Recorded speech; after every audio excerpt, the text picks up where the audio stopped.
Busco un lugar para vivir y descansar, donde no hace falta ni llamar. El mensaje de hoy se titula Naturaleza del llamado de Dios. El llamado se puede decir que es el propósito y el plan que Dios tiene para nuestra vida y por el cual fuimos creados.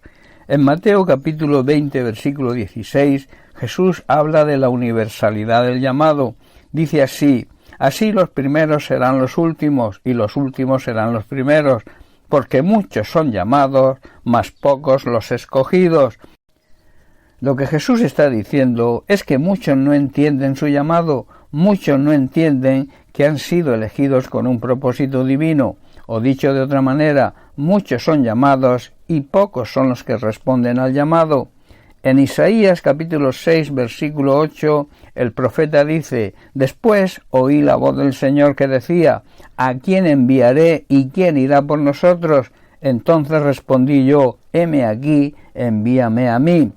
Cuando leemos este versículo, sacamos la conclusión de que Dios está llamando al profeta Isaías, pero si lo analizamos con atención, nos daremos cuenta que es un llamado a todos. ¿A quién enviaré? ¿Quién irá por mí? O por nosotros. Aquí habla de la Trinidad. El llamado de Dios es una invitación a todos los creyentes, una invitación a su Iglesia universal, para que vivamos de acuerdo a su voluntad mientras estemos en la tierra. Cuando nosotros respondemos a su llamado, estamos haciendo que ese propósito, ese plan de Dios se cumpla en nosotros. Por el contrario, si no respondemos a ese llamado de Dios, es imposible que se cumpla. Cada vez que Dios hace un llamado, es una invitación para hacer cumplir su propósito en nosotros, que se cumpla su voluntad. Al responder a su llamado, empezará a cumplirse. Sabemos que el plan y el propósito de Dios es su voluntad, y que siempre esa voluntad es buena, es agradable y perfecta.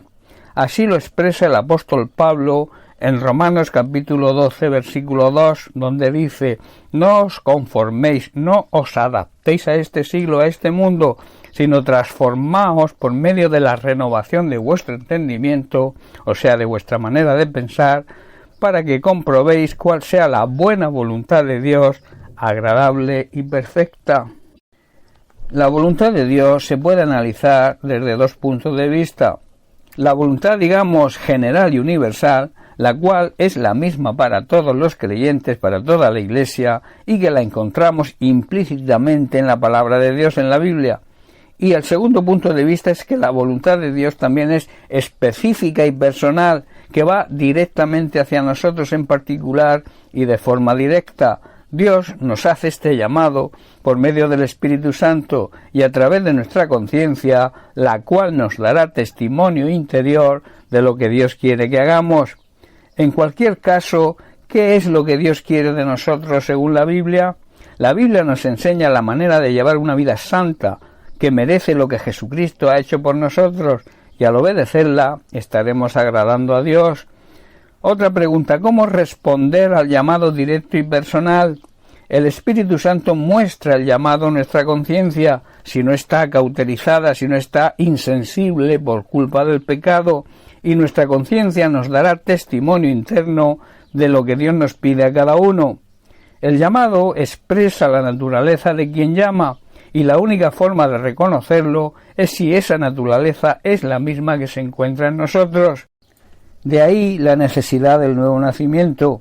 Esto habla que en el momento de convertirnos, cuando aceptamos y recibimos a Jesucristo como Señor y Salvador, sufrimos una transformación interior y que se refleja en nuestra nueva manera de vivir. Esta transformación hace que podamos recibir la naturaleza de Dios. Somos una nueva creación por medio de Cristo. Todo lo viejo quedó atrás, comienza una nueva vida. El llamado de Dios expresa y demuestra su esencia y nunca la nuestra. Solo Dios nos llamará, nos hará el llamado cuando se haya producido en nosotros esa transformación, ese cambio interior expresado en un cambio también exterior. Recuerda, y te dejo con esto: la naturaleza del llamado de Dios es su esencia, es su voluntad, la cual siempre será para nosotros buena, agradable y perfecta. El llamado es el propósito, es el plan que Dios tiene para nuestra vida y por el cual fuimos creados. No seamos de los que no entiendan su llamado, ni seamos de los que no entiendan que hemos sido elegidos con un propósito divino. Seamos responsables, dejemos que el Espíritu Santo le muestre a nuestro espíritu la naturaleza y la importancia del llamado de Dios y podamos responder como hizo el profeta Isaías: heme aquí, estoy preparado, estoy dispuesto para hacer lo que me ordenes, lo que me digas, dispuesto también a llevar a cabo tu plan y tu propósito en mí. Bien, pues hasta aquí el mensaje de hoy. Que Dios te bendiga. Un abrazo. Llenas mi espacio, llenas mi vida, me iluminas de color.